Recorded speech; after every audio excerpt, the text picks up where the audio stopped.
നന്ദി നന്ദി എൻ ദൈവമേ, നന്ദി എൻ യേശുപരാ. നന്ദി നന്ദി എൻ ദൈവമേ, നന്ദി എൻ യേശുപരാ. എണ്ണമില്ലാതുള്ള നന്മകൾക്കും അത്ഭുതമാർന്ന നിൻ സ്നേഹത്തിനും, എണ്ണമില്ലാതുള്ള നന്മകൾക്കും അത്ഭുതമാർന്ന നിൻ സ്നേഹത്തിനും നന്ദി നന്ദി എൻ ദൈവമേ, നന്ദി എൻ യേശുപരാ.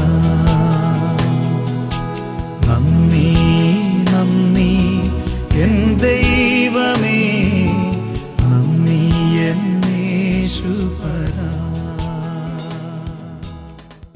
കർത്താവിൽ പ്രിയ സഹോദരങ്ങളെ, ഇന്നത്തെ ഈ പ്രഭാത ധ്യാനത്തിലേക്ക് ഏവരെയും സ്വാഗതം ചെയ്യുന്നു.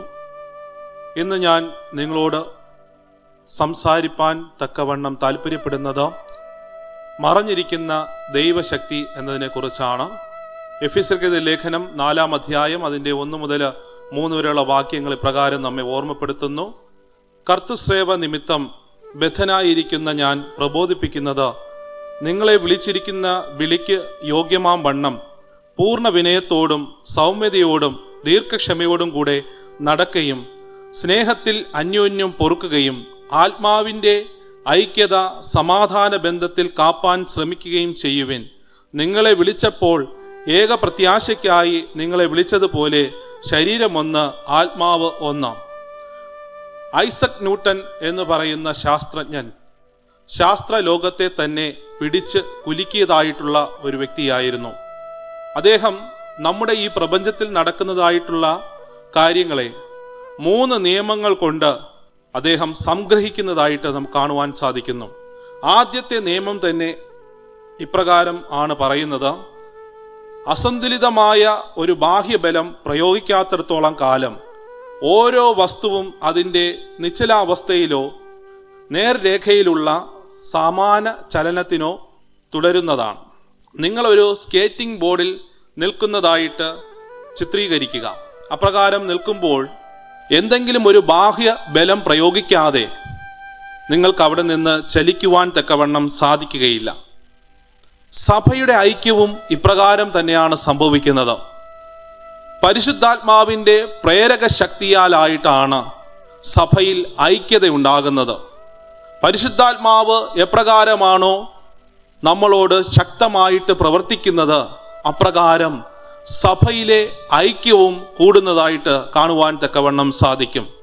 ഇവിടെ 1 കൊരിന്ത്യർക്കെഴുതിയ ലേഖനം 12-ാം അധ്യായം അതിൻ്റെ 13-ാമത്തെ വാക്യം ഇപ്രകാരം പറയുന്നു: യഹൂദന്മാരോ യവനന്മാരോ ദാസന്മാരോ സ്വതന്ത്രരോ നാം എല്ലാവരും ഏക ശരീരമാകുമാറ് ഒരേ ആത്മാവിനാൽ സ്നാനമേറ്റും. ഒരു വ്യക്തി സമ്പന്നനാണോ ദരിദ്രനാണോ അതോ ആണാണോ പെണ്ണാണോ എന്നതിൽ ഒരു കാര്യവുമില്ല.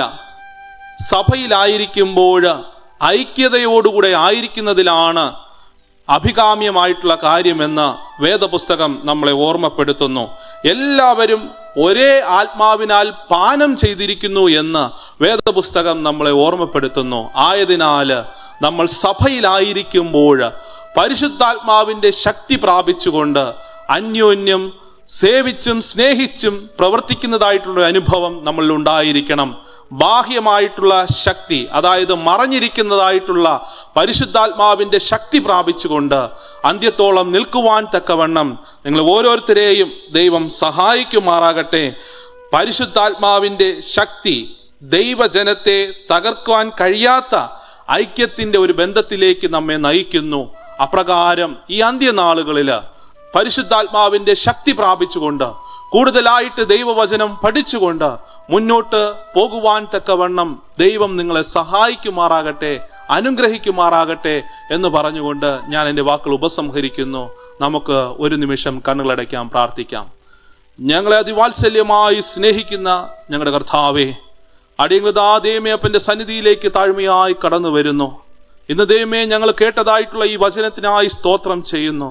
അത് ഞങ്ങളുടെ ഹൃദയങ്ങളിൽ ഗ്രഹിച്ചുകൊണ്ട് പരിശുദ്ധാത്മാവിൻ്റെ ശക്തി പ്രാപിച്ചുകൊണ്ട് കർത്താവിൻ്റെ വരവ് വരെയും ഞങ്ങൾ വിശ്വസ്തരായിരിക്കാൻ തക്കവണ്ണം നീ ഇവിടെ ഞങ്ങളെ സഹായിക്കണം. ഈ ശബ്ദപരിധിക്കുള്ളിൽ നിന്ന് കേട്ടുകൊണ്ടിരിക്കുന്ന എല്ലാവരെയും അങ്ങ് അനുഗ്രഹിക്കണം. മാനവും മഹത്വവും അങ്ങെടുക്കണം. യേശുവിൻ്റെ നാമത്തിൽ തന്നെ ആമേൻ.